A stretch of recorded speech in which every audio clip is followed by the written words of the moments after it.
واقعات صحابہ کے سن لیجئے. حضرت حنظلہ ایک صحابی ہے رضی اللہ تعالی عنہ. ایک مرتبہ وہ گھر سے نکلے، عجیب کیفیت طاری ہے، کہتے جا رہے ہیں نافق حنظلہ نافق حنظلہ نافق حنظلہ. حنظلہ تو منافق ہو گئے، حنظلہ تو منافق ہو گئے، حنظلہ تو منافق ہو گئے. حضرت ابو بکر سے ملاقات ہوئی رضی اللہ تعالی عنہ. انہوں نے فرمایا حنظلہ کیا کہہ رہے ہو؟ حنظلہ تو منافق ہو گئے، نافق حنظلہ.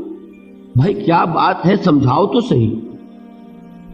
انہوں نے کہا کہ میں نے یہ محسوس کیا ہے کہ میں جب حضور کی صحبت میں ہوتا ہوں، آپ کی محفل میں ہوتا ہوں، آپ کی مجلس میں ہوتا ہوں، میرے دل کی کیفیت کچھ اور ہوتی ہے. جب میں اپنے گھر بار میں آ کے لگ جاتا ہوں، کسی دھندے میں، کاروبار میں، دکان میں، باغ میں، تو وہ کیفیت نہیں رہتی. تو یہی تو نفاق ہے. اب دیکھیے یہ ان کی شدت احساس ہے. حضرت ابو بکر یقیناً انہیں سمجھا سکتے تھے کہ نہیں بھائی یہ نفاق نہیں ہے، یہ تمہارا احساس ہے. لیکن حضرت ابو بکر نے جو اس سے زیادہ احسان کیا پوری امت پر، وہ کیا تھا؟ فرمایا بھائی حنظلہ یہ کیفیت تو میری بھی ہے. دیکھیے جیسے میں نے حضور کے بارے میں فرمایا تھا، کوئی تصنع نہیں، کوئی تکلف نہیں، یہ نہیں کہ میں سپر ہیومن ہوں. آپ نے صاف فرمایا حضرت معاذ بن جبل سے کہ اگر سب اونگ گئے تو کوئی بات نہیں، انا کنت ناعسن، میں بھی اونگ رہا تھا، مجھ پر بھی اونگ طاری ہو گئی. یہ تو صرف اللہ کی شان ہے. لا تاخذہ سنۃ ولا نوم، نہ اسے نیند آ سکتی ہے اور نہ اسے اونگ آ سکتی ہے. باقی تو آئے گی، مجھے بھی آ گئی تھی. اسی طریقے سے حضرت ابو بکر نے یہ نہیں فرمایا کہ یہ تو ہو ہی نہیں سکتا اور میرا لیے تو کیسے ممکن ہے. صاف فرمایا کہ یہ معاملہ تو میرا بھی ہے. اب سید المومنین ہے تو چلو آؤ کہ حضور سے پوچھتے ہیں کہ معاملہ کیا ہے. میں اس کو کہہ رہا ہوں احسان، کہ حضرت اگر ابو بکر رضی اللہ تعالیٰ عنہ خود ہی سمجھا دیتے تو ہمیں حضور کی سند تو نہ ملتی نا.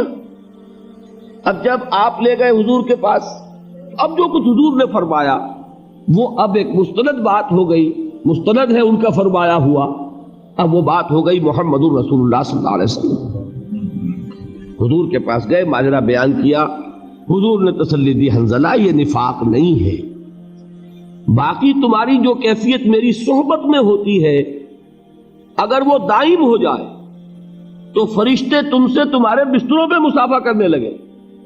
میری صحبت میں میری موجودگی میں جو کیفیت ہوگی ایمان کی، یہ مستقل نہیں رہ سکتی. فَإِنَّهَا يَا حَنظَلَةُ سَاعَةً فَسَاعَةً، اے حنظلہ یہ کیفیت تو کبھی کبھی میسر آ سکتی ہے، ورنہ تو تم فرشتے ہو جاؤ، پھر انسان کہاں رہو گے.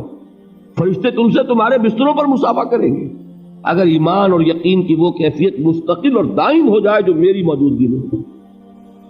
تو اب اس سے بھی معلوم ہوا نا کہ صحابہ اس سے اپنے آپ کو بالکل محفوظ نہیں سمجھتے تھے. ان کے اندر احساس یہ تھا کہ وہ اپنے اندر جھانکتے رہتے تھے، اپنا جائزہ لیتے رہتے تھے. اتنا بھی فرق و تفاوت اگر محسوس کیا کہ ہمارے دل کی کیفیت جو ہے حضور کی مجلس میں اور ہوتی ہے اور گھر میں جا کر اور ہو جاتی ہے، تو اس کو بھی انہوں نے نفاق سے تعبیر کی. ایک اور واقعہ سنیے. بہرحال میں دوسروں کی بات اس وقت نہیں کر رہا. اہل سنت کے نزدیک صحابہ میں سب سے اونچی شخصیت حضرت ابو بکر ہے، پھر حضرت عمر ہے.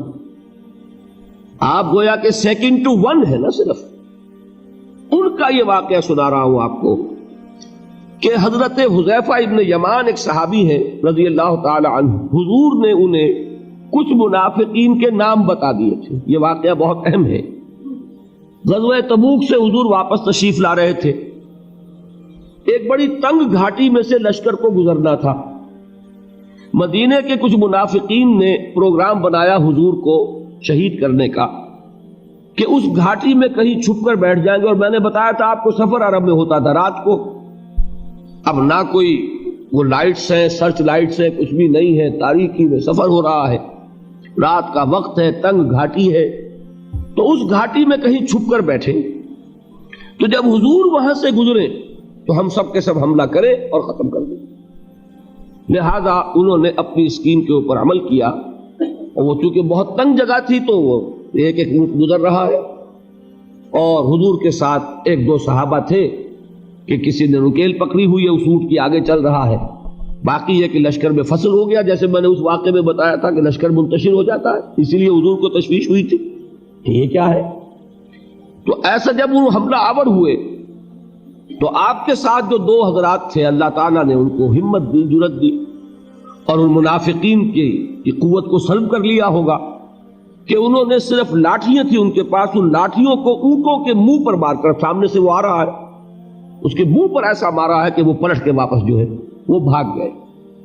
حضور نے نام بتا دیے ان کو، اگرچہ انہوں نے منہ پر ڈھاٹے باندھے ہوئے تھے، اپنا جیسے ڈاکو اپنے آپ کو چھپاتے ہیں آئیڈینٹی کو، پھر اندھیری رات کچھ پتہ نہیں چلا، حضور نے حضرت حذیفہ کو بتا دیا، حذیفہ یہ فلاں فلاں فلاں لوگ تھے، یہ منافقین ہیں۔ یہ کہنے کے ساتھ ہی آپ نے منع کر دیا کہ دیکھنا یہ نام بتانے کسی کو نہیں۔ کیوں؟ وہ میں بتا چکا ہوں آپ کو کہ منافق لیگل اینٹیٹی نہیں ہے، منافق بھی مسلمان ہوتا ہے فار آل لیگل پرپزز، قانون کے درجے میں وہ مسلمان، لہذا حضور نے سختی سے روک دیا حضرت حذیفہ کو کہ نام نہیں بتانے ان کے، میں نے تمہیں بتا دیے ہیں لیکن یہ راز رہے گا۔ چنانچہ حضرت حذیفہ کا نام مشہور ہو گیا صاحب سر النبی، یہ نبی کے ایک راز کے حامل ہے صلی اللہ علیہ وسلم، ایک خاص راز ہے حضور کا جو ان کے پاس۔ اب ان حذیفہ ابن یمان سے حضرت عمر یہ ایک مرتبہ سوال کرتے ہیں، یا حذیفہ تو انشدک باللہ، اے حذیفہ میں تمہیں اللہ کی قسم دے کر پوچھ رہا ہوں کہ کہیں میرا نام تو ان میں نہیں تھا۔ اب بتائیے کہ اس کے بعد کوئی امکان ہے کعب دیگرہ چہ رسد؟ اگر میں یا آپ اپنے آپ کو محفوظ سمجھیں تو مطلب یہ کہ پھر ہمارا کچھ طرز فکر اور ہے، ہماری ویلیوز اور ہیں، سوچنے کا انداز اور ہے۔ صحابہ کا بالکل برعکس تھا، انہوں نے کبھی اپنے آپ کو نفاق سے محفوظ نہیں سمجھا، ڈرتے رہتے تھے۔ حضور دعا تلقین فرماتے تھے، اللہم طہر قلوبنا من النفاق، اے اللہ ہمارے دلوں کو نفاق سے پاک کر دے۔ اول تو چھوت لگے نا، اور اگر اس بیماری کی چھوت لگ جائے تو اللہ تو ہی اس کو صاف کر دے اور ہمیں پاک کر دے۔ تو یہ ہے وہ کیفیت جو ایک بندہ مومن کی ہونی چاہیے۔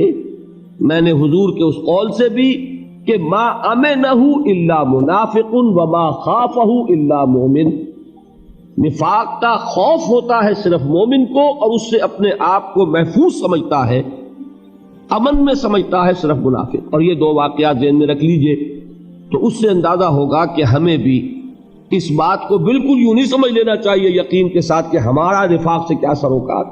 ویسے جیسا کہ میں نے پہلے عرض کیا تھا الحمدللہ ہم منافق نہیں ہیں، لیکن یہ نہ سمجھیے کہ ہم منافق ہو نہیں سکتے۔ آج کی کیفیت پر اللہ کا شکر ادا کیجئے، لیکن یہ کہ وہ چیز ہے کہ جو حملہ آور ہو سکتی